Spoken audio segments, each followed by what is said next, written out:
Eh bien bonjour à tous messieurs dames, j'espère que vous allez bien. Aujourd'hui nous sommes le 17 janvier 2024. Petite parenthèse, je n'ai pas fait de review hier.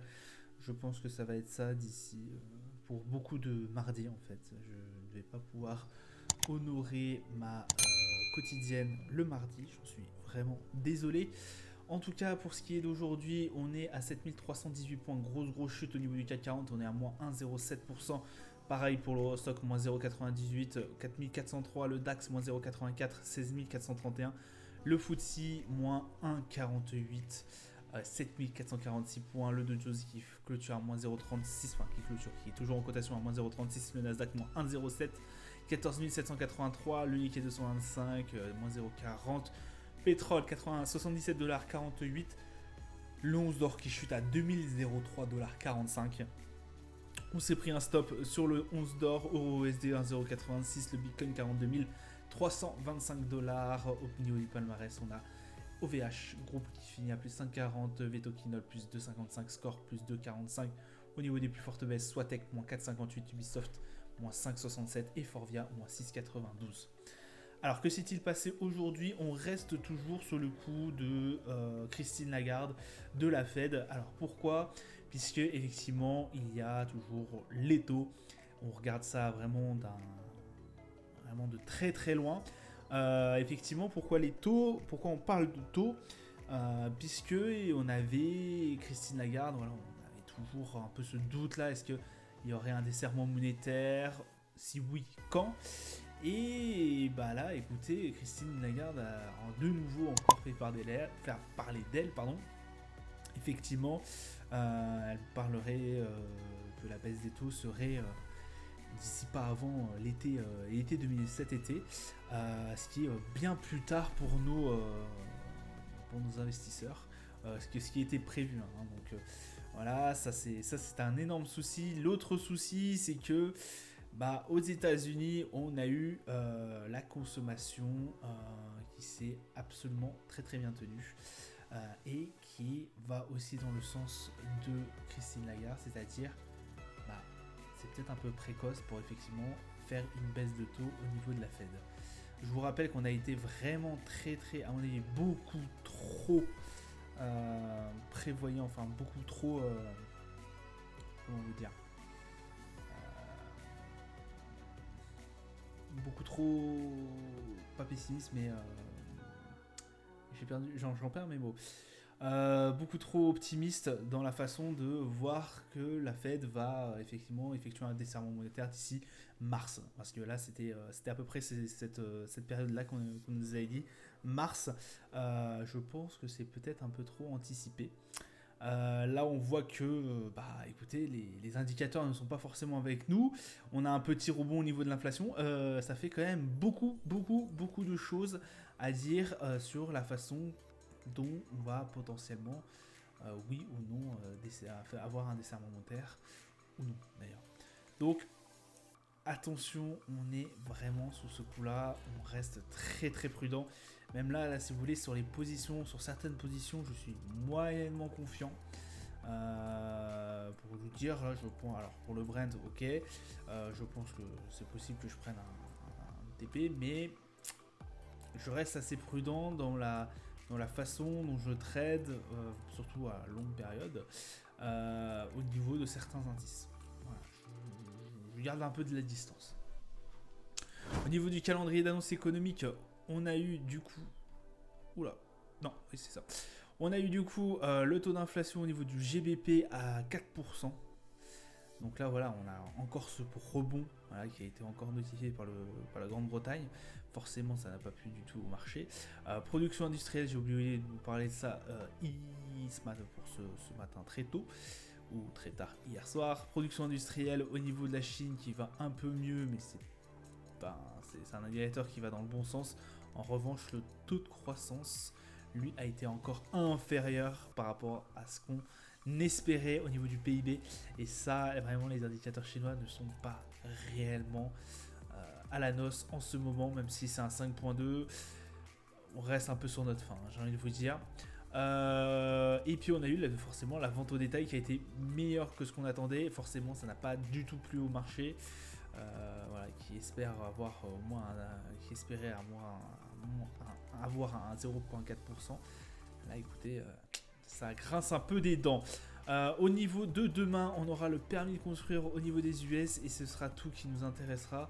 On aura quand même, il faut toujours le souligner, les discours de certains banquiers centraux, enfin de certaines personnes influentes au niveau de la Fed, surtout Bostic, pardon, et qui sera la manœuvre.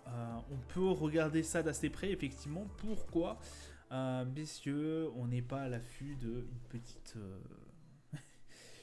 petite, comment on veut dire, un petit commentaire sur ce que va prendre la Fed comme direction. Voilà, on reste quand même très très attentif à ça, malgré que ce soit des personnes assez influentes, malgré que ce ne soit pas eux, le président. Ils ont leur place au conseil, et donc c'est toujours bien de grappiller un peu des informations à gauche à droite. Voilà ce qui nous intéressera. On aura quand même au Japon à minuit 30 le taux d'inflation. On va aller se diriger vers nos marchés qu'on n'a pas vu depuis un petit temps. On a un CAC 40 qui dégringole. On est même passé en dessous de la barre des 7300. On est à 7294 points. Grosse chute. Un RSI à 36. La barre des 7004 n'a pas tenu. MACD, bon bah forcément qui passe dans la tendance baissière. Voilà, le gros point se fera à mon avis au niveau des 7003. Si il y a chute, je pense que les 7200 pourraient nous garder la tête hors de l'eau. En tout cas, on reste très très prudent. Effectivement, le CAC 40 pourrait encore bien dégringoler. Voilà, peut-être une pièce à jouer sur la remontée, hein, effectivement, qui pourrait se faire. Mais restons quand même très très attentifs, parce que pour l'instant, au niveau de la BCE, je suis encore plus pessimiste que la Fed.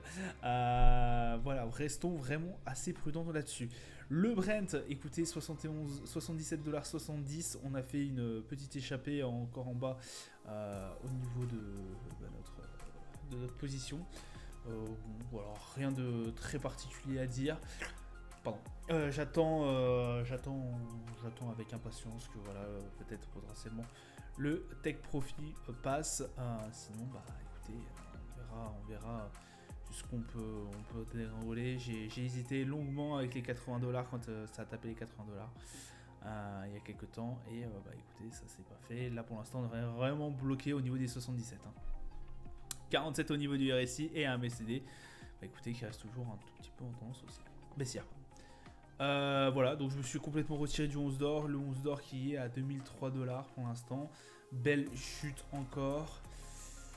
Bon, bah, on s'est fait avoir un peu sur ce rebond. J'en suis vraiment navré pour ceux qui avaient pris position avec moi.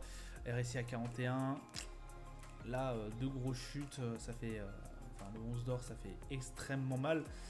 Un MACD, voilà, qui reste sans tendance. Il y a eu quand même pas mal d'échanges. On peut essayer de rejouer le rebond, mais pour l'instant, j'ai pas vraiment envie de toucher 11 d'or pour l'instant. Le S&P qui est à 4719 points, belle séance rouge aussi, ça continue à descendre. 51 au niveau du RSI. Bon bah écoutez, voilà, hein, c'est des indicateurs, c'est des indices là qui commencent à devenir assez rouges. Ça commence à être, on commence à redescendre un peu. J'ai envie de vous dire, on était un peu sur une strate un peu imaginaire sur le fait que les marchés allaient continuer à monter. Là, on arrive dans le dur. Donc écoutez, voilà, 4719. En tout cas, pour le S&P, je pense que la descente peut encore durer un petit temps. Voilà, le Nasdaq qui, moi j'ai pris position, mais je ne le conseille pas réellement. 16 622 points, 620 et quelques points. 53 au niveau du RSI, le MACD bon, qui reste avec une petite tendance haussière, mais c'est pas foufou. Un peu d'échange, on a quand même on a quand même un peu de volume. Voilà, je reste un peu sur ma faim. Je vais voir. Il est largement possible, en tout cas, que le Nasdaq